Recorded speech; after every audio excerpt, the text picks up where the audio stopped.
Hello friends, welcome to my channel plantaholic by Swarnika. और आज हम पढ़ने वाले हैं लाइफ प्रोसेसेस। और अगर आप भी हैं क्लास 10 के स्टूडेंट और आप करना चाहते हैं इस चैप्टर को रिवाइज अपने बोर्ड एग्जाम से पहले, तो इस वीडियो को एंड तक ज़रूर देखिएगा। देखिए भाई, लाइफ प्रोसेसेस का मतलब क्या है? आप भी जब ये वर्ड सुनते होंगे तो आपके माइंड में क्वेश्चन आता होगा कि लाइफ प्रोसेसेस का मतलब क्या है। क्योंकि जब मैं एक स्टूडेंट थी तो मुझे तो हर वर्ड का मीनिंग जानना बहुत अच्छा लगता था और आपको भी बहुत पसंद होगा। तो देखिए, मैं आपको एक्सप्लेन करती हूँ कि लाइफ प्रोसेसेस इसका मतलब क्या है। आप देखते हैं लिविंग थिंग्स अपने आसपास और आप देखते हैं नॉन लिविंग थिंग्स अपने आसपास, और आपको उन दोनों के बीच में डिफरेंस दिखाई देता है। तो भाई, एक ऐसी कौन सी चीज़ें हैं, ऐसी क्या बात है जो कि एक लिविंग थिंग को एक नॉन लिविंग थिंग से अलग बना रही है? वो है लाइफ प्रोसेसेस। जो चीज़ लिविंग है उसकी बॉडी के अंदर कुछ ऐसे प्रोसेसेस चल रहे हैं जो उसकी लाइफ को सस्टेन करने में उसकी मदद कर रहे हैं। जैसे कि जो एक लिविंग थिंग होती है, जैसे कि अगर हम इस चीज़ को अपने ऊपर अप्लाई करके देखें, ह्यूमंस के ऊपर, we are able to respire, we are able to breathe, and at the same time our kidney are purifying our blood.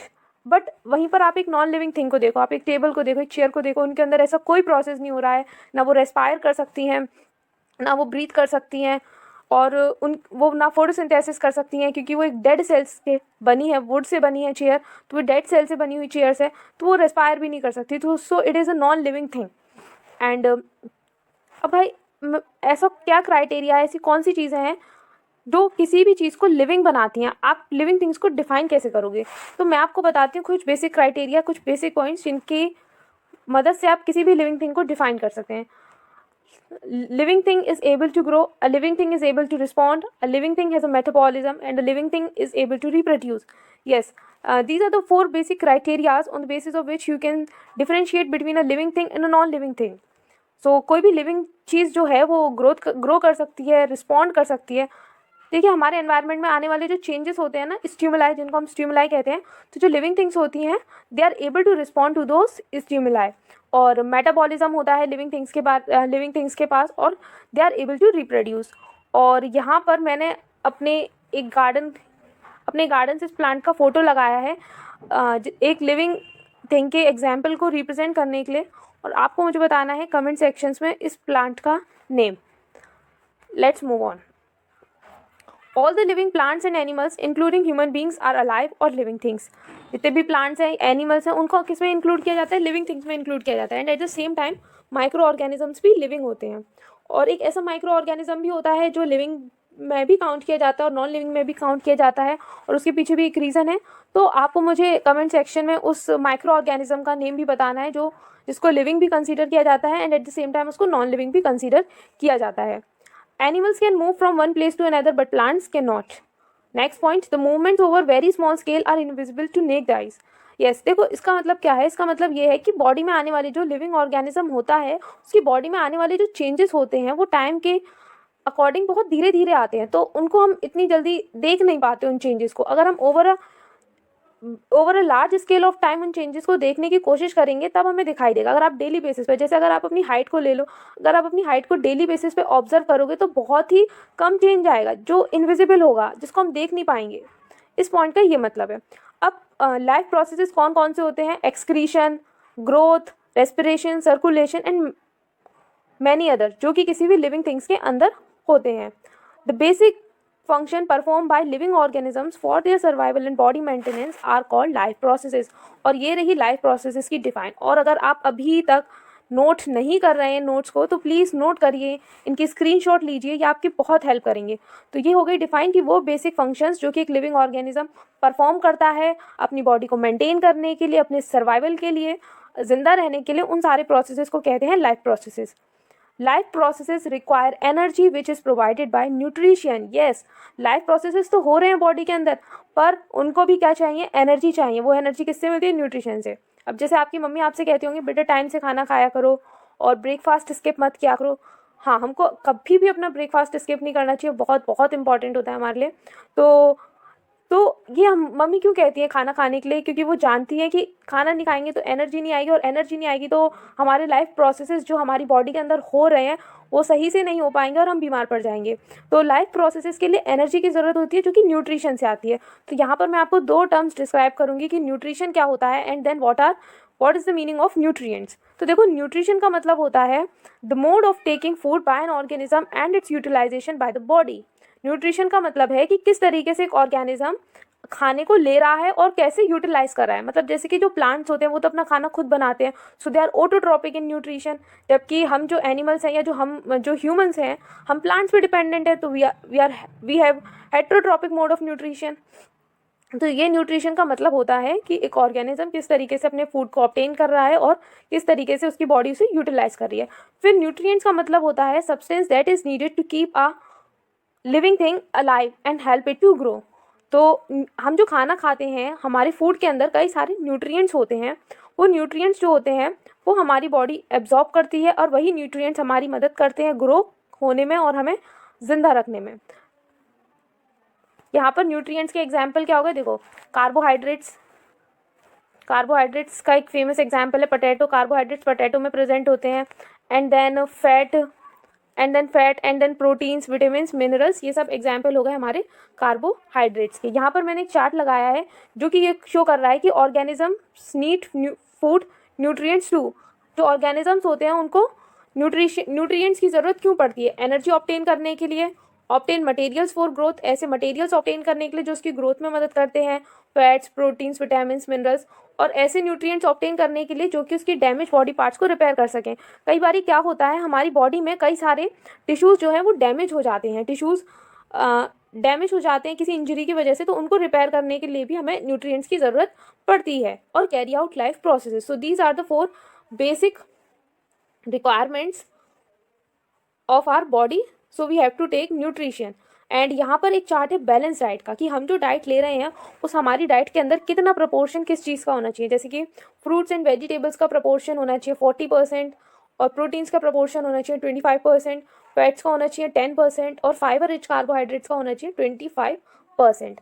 और ये कहा जाता है कि आपकी प्लेट जितनी ज़्यादा कलरफुल होगी वो उतनी ज़्यादा हेल्थी होगी, क्योंकि उसके अंदर जितना ज़्यादा वैरायटी का खाना होगा उतना ज़्यादा न्यूट्रिएंट्स हमारी बॉडी को मिलेंगे।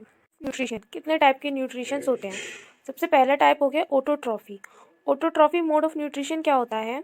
इसमें जो ऑर्गेनिज्म होता है वो अपना खुद खाना ऑर्गेनिक मॉलिक्यूल्स की फॉर्म में अपना फूड खुद प्रिपेयर करता है फ्रॉम द इनऑर्गेनिक सोर्सेज। यानी कि इनऑर्गेनिक सोर्सेज में आ गए हमारे CO2 और H2O, जिनकी वजह से जो प्लांट्स हैं वो फोटोसिंथेसिस करने में कैपेबल होते हैं, और कीमोसिंथेटिक बैक्टीरिया कीमोसिंथेसिस करने में कैपेबल होते हैं with the help of some chemicals like H2S, hydrogen sulphide. अब जो ऑटोट्रॉफी होता है इसको फर्दर 2 कैटेगरीज में डिवाइड किया गया है, photo autotroph and chemo autotroph.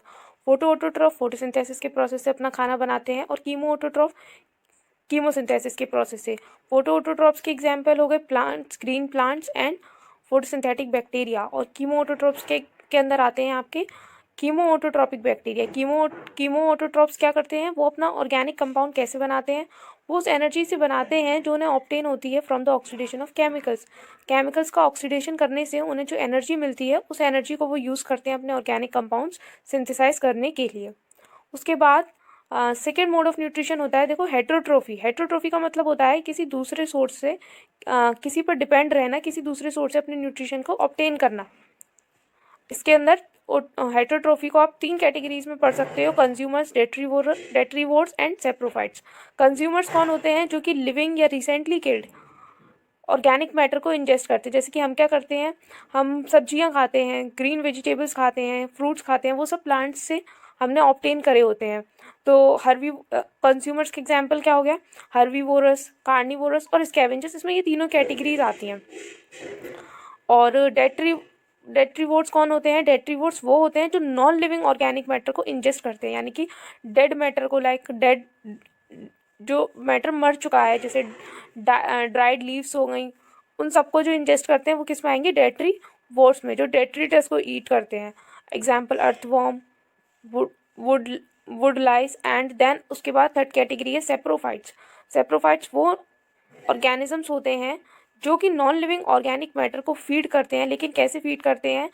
कुछ डाइजेस्टिव एंजाइम्स को सीक्रेट कर आउटसाइड देयर बॉडी वो कुछ डाइजेस्टिव एंजाइम्स सीक्रेट करते हैं, और वो एंजाइम्स क्या करती हैं?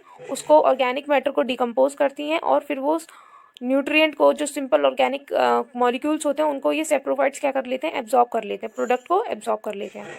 इसके एग्जाम्पल हो गए बैक्टीरिया एंड फंजाई। इनको सेप्रोफाइट्स को डिकम्पोजर्स भी कहते हैं। अब यहाँ पर मैंने एक डायग्राम लगाया आपको एग्जाम्पल देने के लिए। ऑटोट्रॉपिक का एग्जाम्पल, तो ऑटोट्रॉपिक एक ऑर्गेनिजम्स का एग्जाम्पल तो हमारे प्लांट्स ही हो जाते हैं जो फोटोसिंथेसिस करते हैं।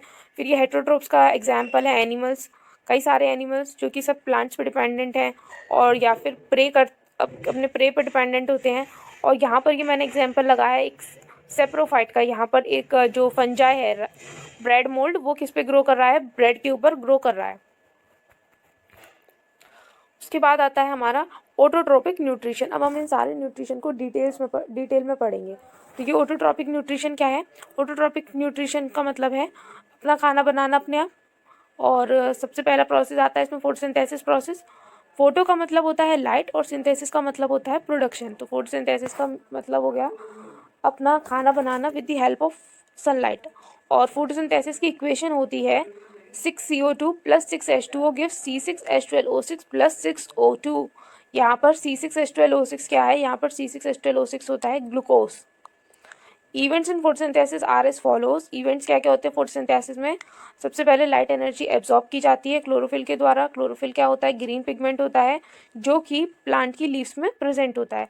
फिर वाटर स्प्लिट होता है और वाटर स्प्लिट होकर किस किस में टूट जाता है? हाइड्रोजन में और ऑक्सीजन में, जिसकी वजह से एटीपी और NADPH2 का सिंथेसिस होता है।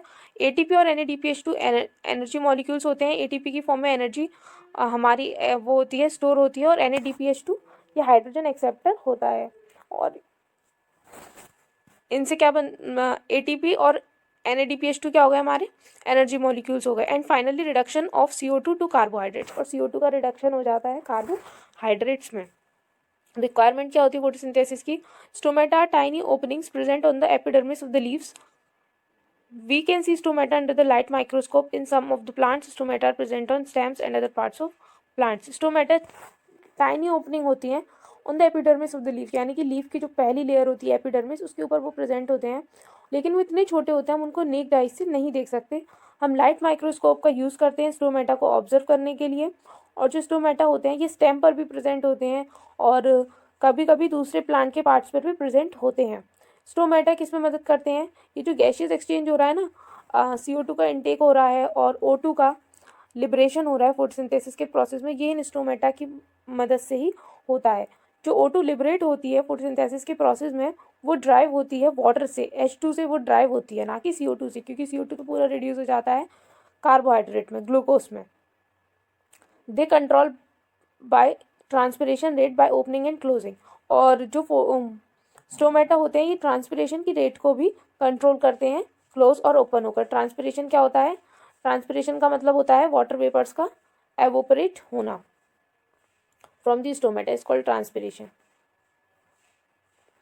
यहाँ पर देखिए, ये यहाँ पर क्रॉस सेक्शन है लीफ का, हमने ट्रांसफर सेक्शन लिया है लीफ का। और यहाँ पर जो इसकी वीन्स होती है ना, एक लीफ के अंदर जो वीन्स होती हैं वहीं पर उसके वस्कुलर बंडल्स लाई करते हैं। वस्कुलर बंडल्स को ऑब्जर्व करने के लिए, अगर हमें ऑब्जर्व करना है तो हमें उसका क्या लेना पड़ेगा? ट्रांसफर सेक्शन लेना पड़ेगा। यहाँ पर हमने स्लीव का ट्रांसफर सेक्शन लिया है और यहाँ पर हमें दिखाया गया है कि वस्कुलर बंडल है और ये माइक्रोस्कोप के अंदर इस तरीके से शो होंगे जब आप इस लीफ को इस तरीके से कट करेंगे। और ये इसकी मिड रिब है और ये लेमिना है जिसको लीफ ब्लेड कहते हैं, यानी कि लीफ का जो पूरा स्ट्रक्चर होता है flat structure, it is called lamina. और ये है क्रॉस सेक्शन लीफ का। इसे देखिए, इसमें सबसे पहले लीफ के सरफेस पे एक वैक्सी क्यूटिकल प्रेजेंट है। देन उसके बाद नेक्स्ट लेयर होती है आपके अपर एपिडर्मिस, और लीफ के अंदर एक लोअर एपिडर्मिस भी होती है सबसे नीचे। और यहाँ पर बीच में क्लोरोप्लास्ट है और एयर स्पेसेस है and then guard cells. Guard cells किसको सराउंड करते हैं? स्टोमेटा को सराउंड करते हैं। ये एक स्टोमेटल ओपनिंग है। 1 मिनट।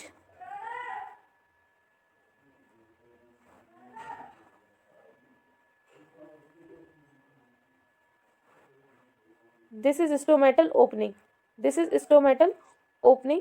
और स्टोमेटा को कौन सराउंड करता है? गार्ड सेल्स स्टोमेटा को सराउंड करते हैं। और ये यहाँ पर आपको दिख रहे हैं air spaces. In air spaces में क्या होता है? ये गैसेस जो हैं वो स्टोर होती हैं। फिर आता है हेटरोट्रोपिक न्यूट्रिशन। हेटरोट्रोपिक का मतलब होता है ये ऐसा मोड ऑफ न्यूट्रिशन है जिसमें एक ऑर्गेनिज्म अपना खाना अपने आप सिंथेसाइज नहीं कर सकता सिंपल इनऑर्गेनिक मटेरियल से, लाइक कार्बन डाइऑक्साइड, वाटर, इनसे वो अपना खाना नहीं बना सकता। वो दूसरे ऑर्गेनिजम्स पर डिपेंड होता है अपने फूड के लिए। ये जो ऑर्गेनिजम्स होते हैं ये अपना फूड इनऑर्गेनिक सब्सटेंसेस से आप नहीं बना सकते, उनको क्या कहते हैं, हेटरोट्रोप्स कहते हैं। और हेटरोट्रोप्स के एग्जांपल हैं all animals except blue green algae, सारे एनिमल्स इसके अंदर हेटरोट्रोप्स के अंदर आते हैं ब्लू ग्रीन एल्गी को छोड़कर। एंड इंसेक्टिवोरस प्लांट्स भी हेटरोट्रोपिक न्यूट्रिशन में न्यूट्रिशन शो करते हैं, एग्जाम्पल हो गया pitcher plant, Venus fly trap. Types of heterotrophic nutrition, heterotrophic nutrition को 3 टाइप में डिवाइड किया गया है, parasitic nutrition, saprophytic nutrition and holozoic nutrition. Parasitic nutrition में क्या होता है, पैरासिटिक न्यूट्रिशन में एक ऑर्गेनिज्म जो है वो अपना फूड ऑब्टेन करता है from the body of the other organism, दूसरे ऑर्गेनिज्म की बॉडी से वो अपने फूड को ऑब्टेन करता है। इसके एग्जाम्पल है अमरबेल, कसकटा, जिसे इंग्लिश में कसकटा कहते हैं, अमरबेल ये दूसरे प्लांट्स के ऊपर ग्रो करती है और अपने फूड को ऑब्टेन करती है। लीचेस, मॉस्किटोज, राउंड वॉर्म्स, ये सब पैरासिटिक ऑर्गेनिजम्स के एग्जाम्पल हैं। देन उसके बाद आता है सेप्रोफाइटिक न्यूट्रिशन। सेप्रोफाइटिक न्यूट्रिशन में एक ऑर्गेनिज्म एंजाइम्स रिलीज करता है डेड ऑर्गेनिक फूड को डाइजेस्ट करने के लिए, और जब वो एंजाइम्स की मदद से जब वो ऑर्गेनिक फूड डाइजेस्ट हो जाता है तो वो न्यूट्रिशन को एब्जॉर्ब कर लेता है अपनी बॉडी में। जैसे एग्जाम्पल हो गया वो डिकेइंग मैटर जिसको वो न्यूट्रिशन। होलोजोइक न्यूट्रिशन में क्या होता है, इस होलोजोइक न्यूट्रिशन का मतलब होता है कि जो ऑर्गेनिज्म है वो अपना कॉम्प्लेक्स ऑर्गेनिक मैटर यानी कि अपना फूड स्वेलो कर रहा है, निगल रहा है। निगलने का सीधा मतलब है होलोजोइक न्यूट्रिशन। इसके एग्जाम्पल होते हैं ह्यूमन बींग्स, अमीबा, काव, जिराफ, ये सब किसके एग्जाम्पल हो गए, होलोजोइक न्यूट्रिशन के एग्जाम्पल हो गए। और यहाँ पर मैंने कुछ पिक्चर्स लगाई हैं आपको शो करने के लिए कि एक एग्जाम्पल, जैसे कि ये जो सबसे फर्स्ट पिक्चर है, ये जो पिक्चर है ये अमरबेल की पिक्चर है जिसको कसकटा कहते हैं इंग्लिश में, amarbel which is a parasitic organism. Then यहाँ पर आपकी राउंड वॉर्म आ जाती है, ये ना पैरासिटिक ऑर्गेनिज्म। ये आपका वीनस फ्लाई ट्रैप प्लांट है एंड ये आपका पिचर प्लांट है। ये सारे मैंने आपको एग्जाम्पल शो किए हैं हेटरोट्रोपिक मोड ऑफ न्यूट्रिशन के। अब इस वीडियो को हम करते हैं यहीं पर एंड थैंक यू।